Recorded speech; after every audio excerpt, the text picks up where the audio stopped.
They gathered in the digital town square of their opinions.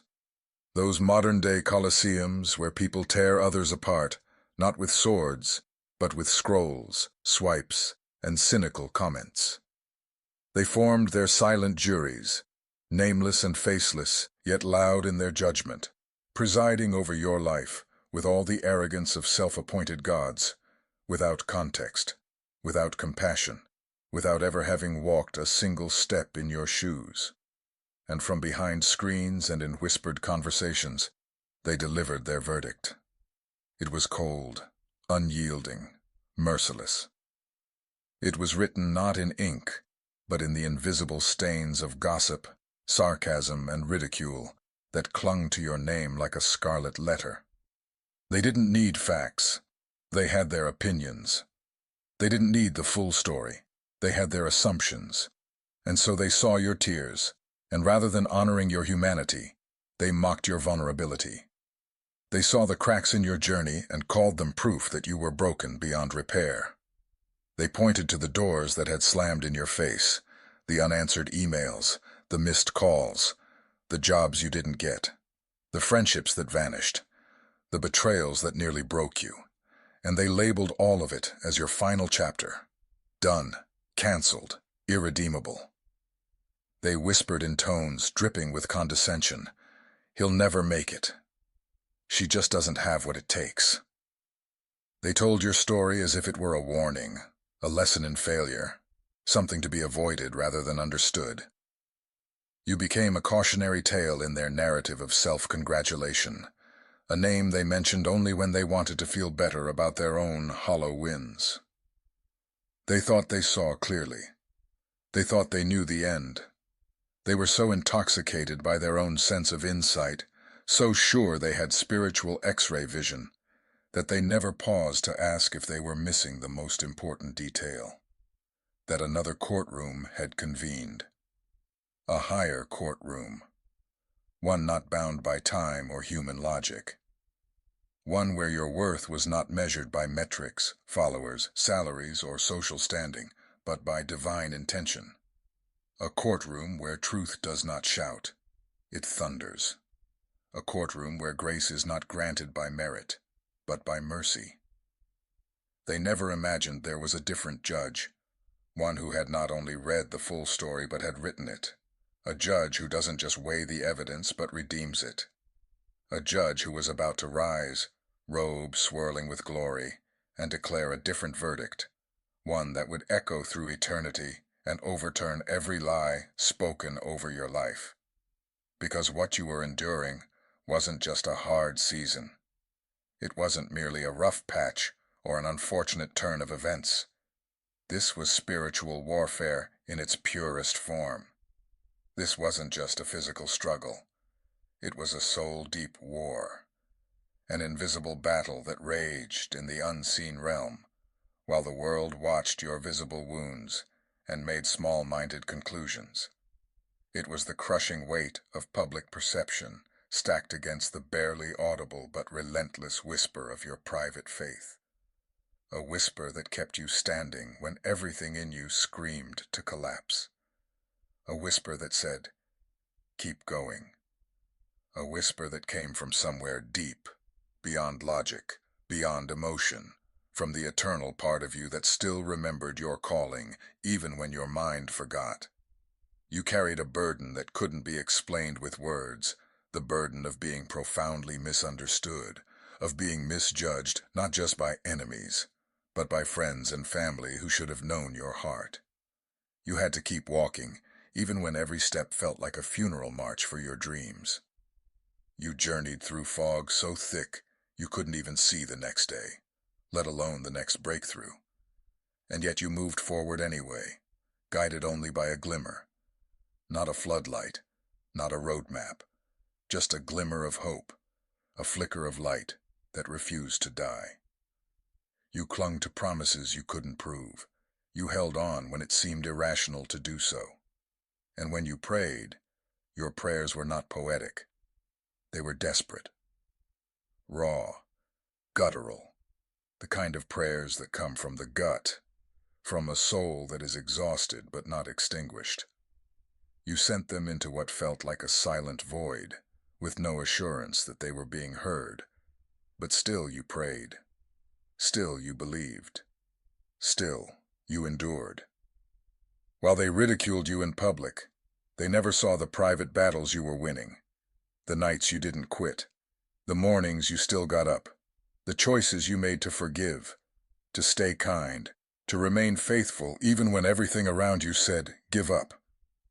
They didn't see the nights you cried out to a God you weren't even sure was listening. They didn't witness the strength it took to keep showing up in a world that wanted you to disappear. They thought they saw weakness, but God was forging strength. They thought you were falling apart, but you were being rebuilt in silence. They saw a victim, bruised and broken, but God was preparing a warrior, refined, resolute, and ready to rise. The enemy, your adversaries, and even those who claimed to love you but lost faith along the way, they were all serving as unwitting witnesses in a celestial courtroom. The accuser took the stand, presenting a case against your very existence. Look, he would say, pointing to your past mistakes. The evidence is undeniable. Look at the debts they accumulated. Look at the dreams they abandoned. Look at the heartbreak they've endured. They are not worthy of joy. Look at the illness, the anxiety, the lack of opportunities. They are a testament to their own failure. The accuser brought forth every single stumble, every tear, every single moment of human weakness, and meticulously laid it all out, as proof that you were unworthy of favor, unworthy of blessing, and unworthy of a future different from your present. He presented a seemingly flawless case, a stack of evidence so damning that even you, at your lowest moments, started to believe it was true.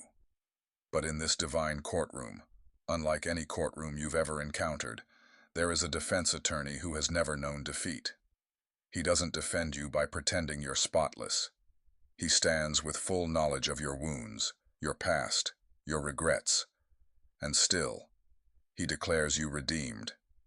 He wears no tailored suit, no polished shoes. He is clothed in righteousness, crowned with authority, and every word he speaks carries the weight of eternity. The enemy, confident in his case, begins to falter. The accuser grows silent. Because this defense attorney doesn't just argue the law, he is the fulfillment of it. At the center of it all sits the judge, sovereign, holy, unshakable. His gavel holds more than legal weight. It holds power over time itself. He is not influenced by popularity or swayed by emotion. He does not consult the opinions of men.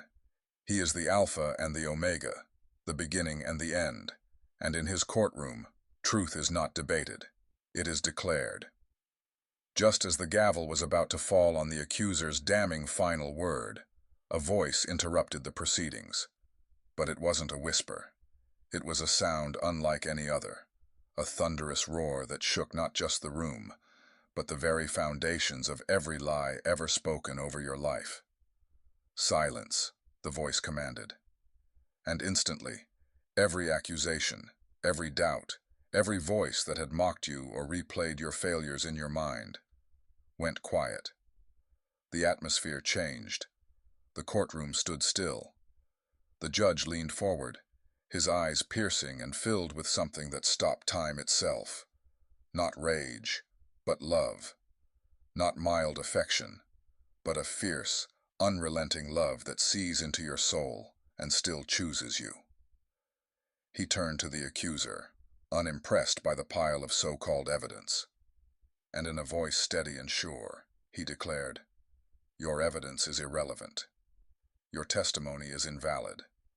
This is not a court of human judgment. This is a court of divine grace." Then, he turned to you.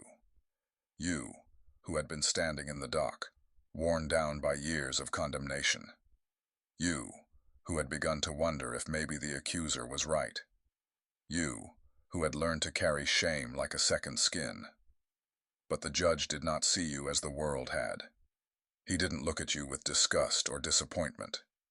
He looked at you with eyes blazing with a holy fire that could melt trauma, break chains, and lift burdens in a single gaze.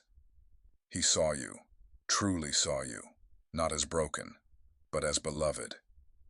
And then came the moment that shifted your very reality. The gavel struck, not with a hollow thud, but with a sound that echoed through time and space. It was not just heard, it was felt. The vibration moved through the atmosphere, dismantling strongholds, severing generational chains, and silencing every curse spoken over your name. And then came the decree. Final, irrevocable, eternal. The charge of failure is overturned. The debt is cancelled. The decree of sickness is nullified. The sentence of lack is commuted to a lifetime of abundance. The verdict is not guilty. The verdict is favored. The verdict is blessed. The verdict is in your favor. In that moment, something supernatural happened. The air changed. The very atmosphere around you felt different, lighter, purer, sacred. The spiritual chains you'd carried for years, chains of fear, insecurity, shame, and despair, shattered like fragile glass. The invisible yoke of heaviness fell from your shoulders, and you stood up taller, stronger, freer than you've ever felt before. The verdict wasn't just a legal declaration, it was an activation, a release of divine power into every part of your life. The tide turned. Blessings began to rise like a holy flood, rushing into every dry, barren place in your soul. And while all of heaven celebrated, the onlookers, those who once judged you, doubted you, dismissed you, stood in stunned silence. They never saw it coming, because their sight was confined to what was visible. They could only see what was broken. They couldn't see what God was building. They saw delay, but God had orchestrated divine strategy. They saw a desert, but the floodgates of heaven had already been commanded to open. Now the evidence of this verdict is about to become visible in your life. This is not imagination. This is manifestation. The phone calls you almost gave up on. They're coming. The doors that had been closed with no explanation. They're swinging open with divine precision. The healing you've been begging for. It will arrive in ways that leave doctors speechless. The relationships that broke your heart will either be divinely restored or replaced with something so pure and holy you'll weep in gratitude. What was once delayed will now be delivered. What was once denied will now be divinely ordained. This comeback is not about proving them wrong. It's about proving God right. It's not about revenge. It's about redemption. And as you rise, not in arrogance but in grace, they will watch. They will see the same area they mocked become the very platform of your miracle.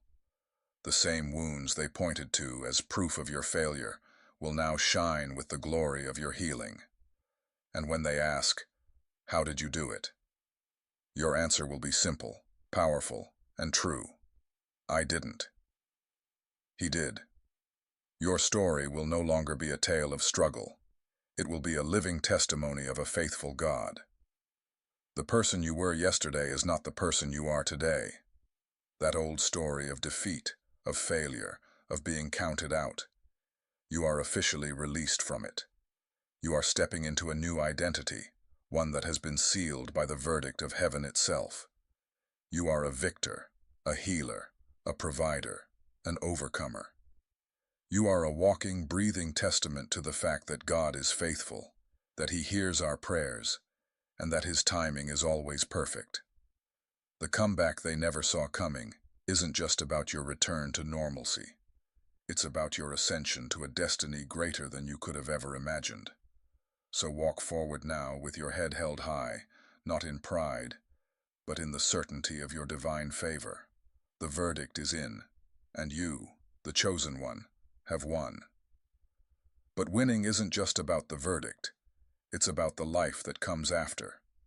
Your new identity isn't just a title you wear. It's a truth you embody. The person who was once consumed by anxiety is now a victor over fear, a beacon of peace in a chaotic world. The one who endured broken relationships is now a healer of hearts, their empathy a balm for others' wounds. The one who lived in lack is now a provider, their hands and their resources extended to bless others, demonstrating the true nature of divine abundance. The one who was knocked down time and again is now an overcomer, their scars no longer symbols of shame, but roadmaps of a journey that leads to triumph.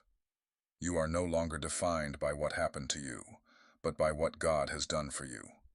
Every moment of your past pain has been redeemed and repurposed. The very things that tried to break you have become the building blocks of your most powerful testimony. Your story is no longer just your own. It is a lighthouse for those still lost in the storm. They will see your life, your joy, your peace, and they will wonder. They will ask, "How did you get through it?" And you will have a story to tell, a story not of your own strength, but of a God who saw you in the valley, heard your cries in the dark, and came down to deliver a verdict that changed everything. Your life is now proof. It's proof that faith works, that prayer matters, and that no setback is final when your case is before the ultimate judge. You were chosen not just to survive, but to shine. You were called not just to recover, but to restore hope for countless others who need to hear that a divine comeback is possible for them too. This isn't your return to normalcy. It's your ascension. It is a destiny so vast, so rich, and so full of purpose that your past sorrows will seem but a distant memory. The future before you is not a replay of your past. It is an entirely new script, a masterpiece of divine design. The dreams you were forced to abandon are being brought back to life, breathed into with fresh purpose and unlimited potential. The path that was once blocked is now a wide, open road, paved with opportunities you could never have manufactured on your own. And if this message resonates with your spirit, if you feel that powerful shift in your life, don't let this moment end here. This is not just for you. It's for everyone who needs to hear it. Like this video to affirm this message and send a signal to the universe that you receive this truth. Share this with one person who you know needs to hear this right now, someone who is waiting for their divine comeback. And subscribe to this channel to join our community and keep receiving messages of hope, victory, and divine favor. Let's spread this truth together.